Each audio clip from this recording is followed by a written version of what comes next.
Salut tout le monde, c'est Adeline, bienvenue sur ma chaîne Chasing the Unconventional. Pour les petits nouveaux éventuellement, n'hésitez pas à cliquer subscribe en bas pour bien suivre ce qui se passe sur ma chaîne. Donc voilà, une nouvelle semaine qui commence, donc un nouvel épisode aussi, qui va donc toujours porter sur le job de jeune fille au pair, et particulièrement à Londres, vu que c'est là que moi j'ai passé mon année. Donc ça fait déjà quelques jours en fait que je continue un petit peu à regarder, à chercher des informations sur d'autres expériences, et je me rends compte que j'ai vraiment eu énormément de chance avec la façon dont ça s'est passé pour moi, parce que c'est vrai que si vous faites un peu de recherche en ligne, on trouve quand même beaucoup d'histoires un peu louches, et c'est vrai que ça peut faire un peu flipper. Donc j'ai entre autres envie de parler aujourd'hui de choses auxquelles il faut penser pour vous donner les meilleures chances de passer un agréable moment en tant que jeune fille au pair, où que vous soyez. Ok. Donc moi je vais vous parler entre autres de mon expérience, parce que je sais que ça a fonctionné quand même relativement bien, donc je pense que ce sont des bons objectifs à chercher quand vous cherchez une famille. Et donc, après, voilà, ça peut différer un peu, mais je pense que si vous suivez un petit peu cette lignée, ça devrait quand même être pas mal. Donc, j'étais en Angleterre, ok, donc ce que je recommande quand même pas mal pour un début, parce que j'ai l'impression qu'il y en a pas mal qui sont après, par exemple, après les États-Unis. Donc, c'est sûr, c'est cool d'aller aux États-Unis, Hollywood, Los Angeles, New York, pourquoi pas. Bon, sauf qu'il y a quand même pas mal de retours assez négatifs, j'ai l'impression. Et en plus, une fois que vous êtes aux États-Unis, c'est vrai que si jamais vous devez rentrer, c'est déjà un petit peu plus compliqué. Okay. Donc je vais rester sur le fait qu'il n'y a pas forcément besoin d'aller super loin pour être dépaysé. Donc ça peut être l'Angleterre ou l'Irlande, pourquoi pas. Mais bon, je pense que déjà, vous voyez, vous n'êtes pas non plus à l'autre bout du monde, mais vous allez déjà vous prendre une bonne petite claque dans la figure. Donc je pense que pour un début, c'est pas mal. Ensuite, par rapport à la famille, ça dépend de votre expérience, ok. Si vous avez déjà, je sais pas, fait du babysitting, si vous vous occupez de vos frères, sœurs, cousins, cousines, si vous faites de l'animation ou pas, est-ce que vous avez la fibre maternelle, j'en sais rien. Tout ce que je sais, c'est que plus vous avez d'enfants à vous occuper dans la famille, moins de temps vous aurez vraiment pour vous d'apprendre et de faire des choses intéressantes, on va dire. Parce que c'est vrai que ça demande quand même beaucoup de travail si vous avez déjà 3 voire 4 enfants. Après, ça dépend de l'âge aussi. C'est vrai qu'en général, ça se zone entre, je dirais, peut-être 1 et 10 ans. Donc, bon, quand vous avez des enfants entre, je dirais, l'âge de 7 et 11 ans, bon, ça va, ils sont quand même assez autonomes. Normalement, bon, on peut espérer qu'ils sont assez gentils aussi. Donc, il y a moyen de parler, de communiquer, de jouer avec eux, et que vous, au passage, vous appreniez des choses. Okay. Si vous avez un bébé ou 2 bébés, je sais pas, dans la famille, tout de suite c'est un peu autre chose aussi, parce que d'une, c'est pas mal de boulot. C'est vrai que on se dit un bébé ça dort beaucoup, sauf qu'en fait en général c'est plutôt, enfin eux voilà, ils vivent leur vie, et c'est vous qui devez vous adapter aux besoins du bébé, ok. Donc ça, que ce soit le matin, l'après-midi, la nuit, il faut être là, sachant qu'il y a des familles qui vous donnent vraiment le feu vert, pour s'occuper de leurs enfants de A à Z, même si les parents sont à la maison, donc ça peut choquer un peu, mais ça existe. Donc imaginez-vous dans une famille où il y a peut-être un bébé et un petit de, je sais pas moi, 2, 3, 4 ans. Déjà, ça va pas mal vous occuper, ok. Donc moi, personnellement, je pense que d'avoir 2 enfants et entre les âges de Ouais, je dirais 5 et 9 ans, c'est pas mal. Franchement, c'est nickel. C'est pas des bébés, ils savent s'exprimer, ils sont propres. On peut jouer avec eux et du coup, nous, on apprend. Donc, je reviens sur mon idée du qui est, jouer aux cartes, peu importe. Il y a vraiment plein de choses. On peut cuisiner avec eux. Enfin, c'est marrant, quoi. Euh, Parce que c'est vrai que sinon, soit vous allez être dans le speed tout le temps, soit bon bah voilà, ça va pleurer ou ça va dormir, donc pas forcément super intéressant pour vous. Si vous êtes vraiment dans l'optique de progresser, de construire quelque chose avec les enfants. Au niveau des tâches, alors là, ça varie aussi. Bon, normalement, il y a toujours un contrat, ok. Donc faites bien attention à ce qu'il y a de marqué dans ce contrat, ok. Normalement, ça devrait être quand même assez détaillé. Si on vous dit une chose avant d'arriver et une autre en étant sur place, c'est qu'il y a un léger problème déjà pour commencer. Okay, j'ai déjà entendu des histoires comme ça où tout semblait très très bien quand on était encore chacun chez soi.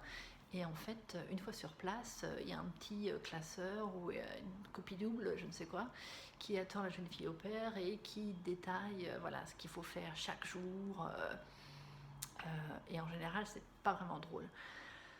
Donc, je le souhaite à personne. Enfin, je veux dire, voilà, il peut y avoir quelques petits écarts, mais c'est vrai qu'il y a des familles qui abusent un peu dans le sens où, bon bah voilà, ils ont une jeune fille au père qui est normalement censée s'occuper des enfants en priorité. Ceci dit, il y a des familles qui aiment bien ajouter quelques corvées, je vais dire, entre autres le ménage. Bon, le ménage, à la limite, voilà, si vous avez qu'un enfant, vous pouvez faire du ménage une fois par semaine, enfin voilà. Si ça commence à devenir 3-4 fois par semaine, faire toute la maison, enfin vraiment faire un peu la bonne, il y a un problème, ok.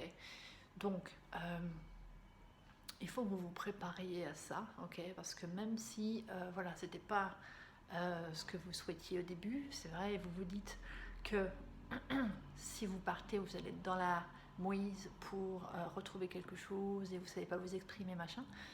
Je vous conseille de préparer tout ceci avant de partir. Ok.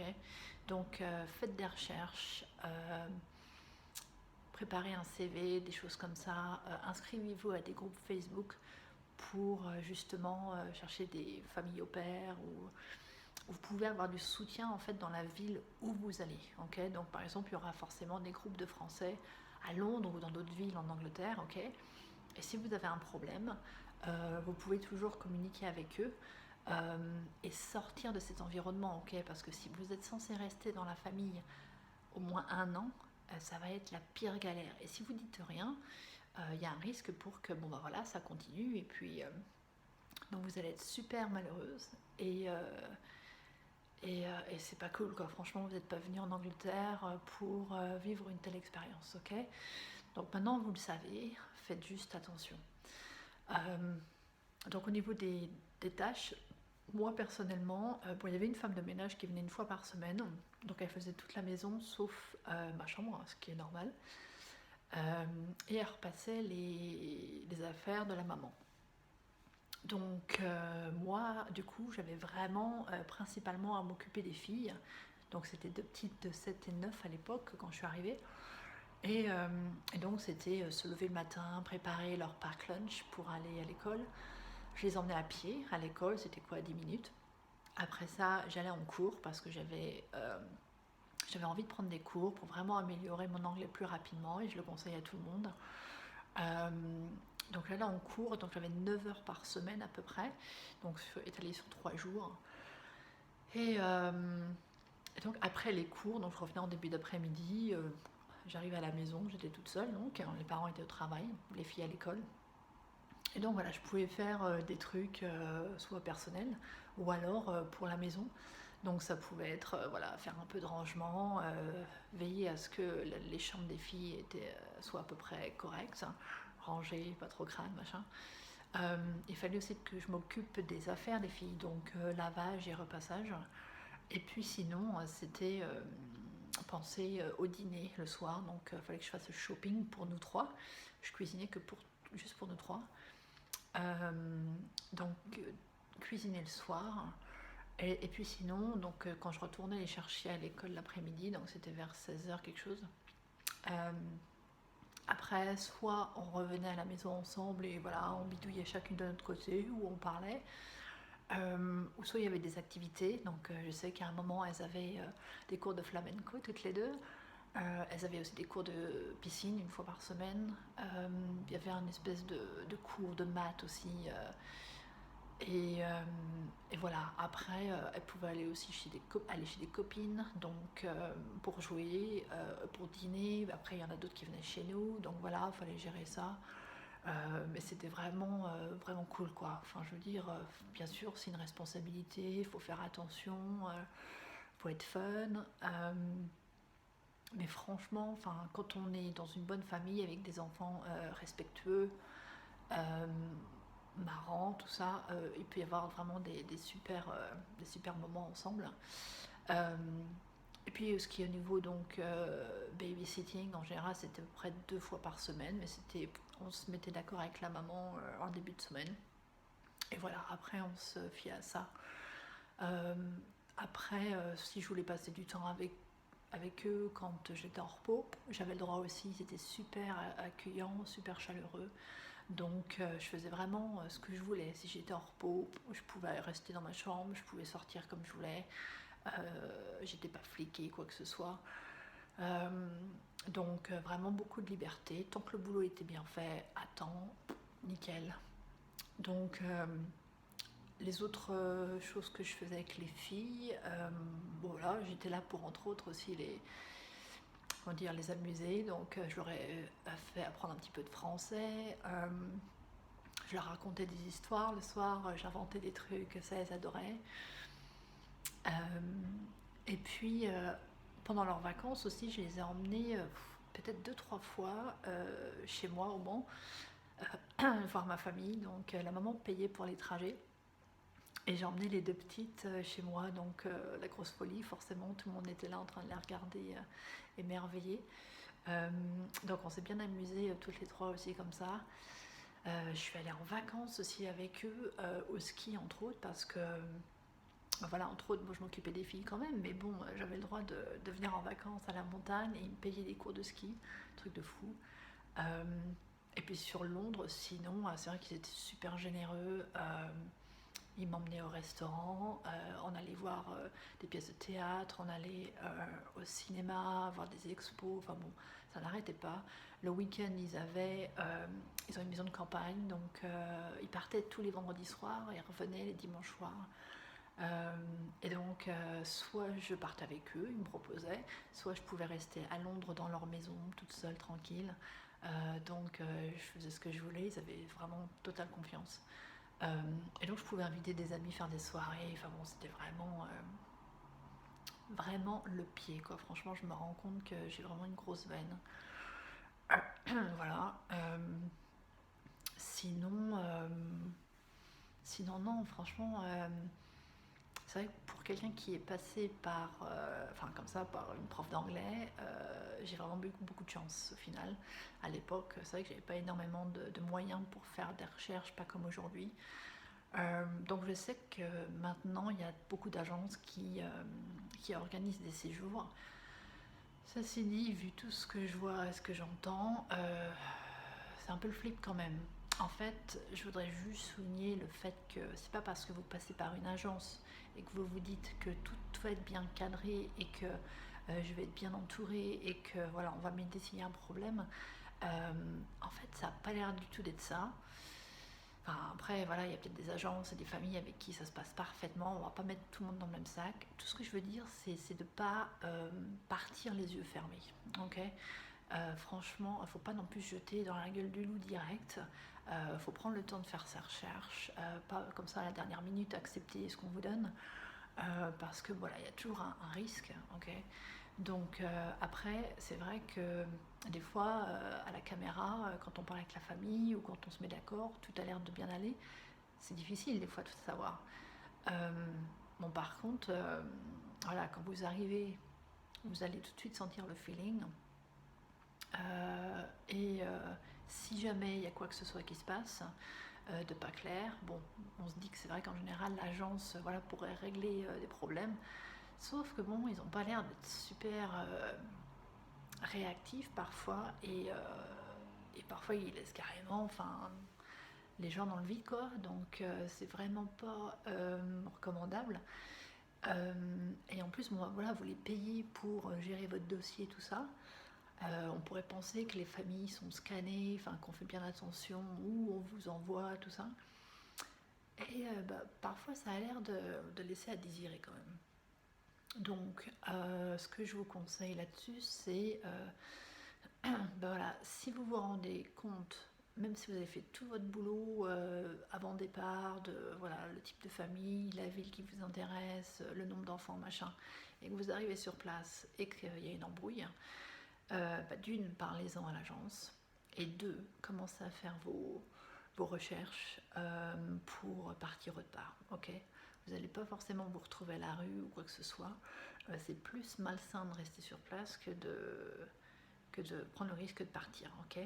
Maintenant qu'encore une fois, vous avez des groupes Facebook, vous avez d'autres sites à droite à gauche qui peuvent vous aider, il y aura des gens qui vous aideront. Et je pense qu'il serait aussi une bonne chose de préparer un CV en anglais parce que si pour une raison X, au fait, au pair, ça vous branche pas du tout, vous occupez d'enfants ou d'avoir du ménage à faire ou quoi que ce soit, eh ben, envoyez votre CV à droite à gauche, allez sur des sites comme Gumtree.co.uk